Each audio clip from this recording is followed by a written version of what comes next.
नमस्कार, आपण पाहत आहात एसपी न्यूज। कोल्हापूर ते पुणे प्रवास करताना एक धक्कादायक आणि संतापजनक प्रकार समोर आला आहे। शिवाई बसच्या चालकाने प्रवाशांशी केलेल्या गैरवर्तनामुळे प्रवासी भयभीत झाले आणि ज्या दाम्पत्याने चालकाच्या बेजबाबदार ड्रायव्हिंगबद्दल जाब विचारला त्याच दाम्पत्याला चालकाने चक्क कराडजवळ महामार्गावर उतरवून दिले। मध्यरात्रीच्या वेळी प्रवाशांना असे रस्त्यावर सोडण्याच्या या चालकाच्या दादागिरीमुळे संपूर्ण बस प्रवाशांमध्ये प्रचंड संताप उसळला।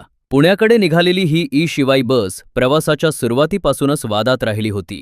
चालक विकास पाटील याने अत्यंत धोकादायक पद्धतीने बस चालवली होती। वारंवार जोरात ब्रेक लावणे, बस वेडीवाकडी वळवणे आणि विनाकारण सतत हॉर्न वाजवणे असा प्रकार सुरू होता। या सर्व गोष्टींमुळे प्रवासी भयभीत झाले होते। यावेळी बसमधील प्रवासी फाळके यांनी चालकाला असा धोकादायकपणे कसा बस चालवता असा जाब विचारला। यावर चालकाने फाळके यांच्याशी हुज्जत घालत अश्लील भाषेत शिवीगाळ केली। वाद विकोपाला गेल्यावर चालकाने कराड टोल नाक्यापूर्वी एका निर्जन ठिकाणी बस थांबवली आणि फाळके दाम्पत्याला सक्तीने खाली उतरवले। मध्यरात्रीच्या अंधारात एका दाम्पत्याला रस्त्यावर सोडण्याच्या या प्रकाराने इतर प्रवासी आक्रमक झाले। प्रवाशांनी एकजुटीने पवित्रा घेतला की जोपर्यंत या दाम्पत्याला पुन्हा बसमध्ये घेतले जात नाही तोपर्यंत बस पुढे जाणार नाही। प्रवाशांच्या या दबावामुळे अखेर चालकाला माघार घ्यावी लागली आणि त्याने फाळके दाम्पत्याला पुन्हा बसमध्ये बसवले। या घटनेमुळे प्रवाशांमध्ये प्रचंड संताप व्यक्त होत आहे। घटनेची तक्रार मिळताच महामंडळाने तातडीने कारवाई केली आहे।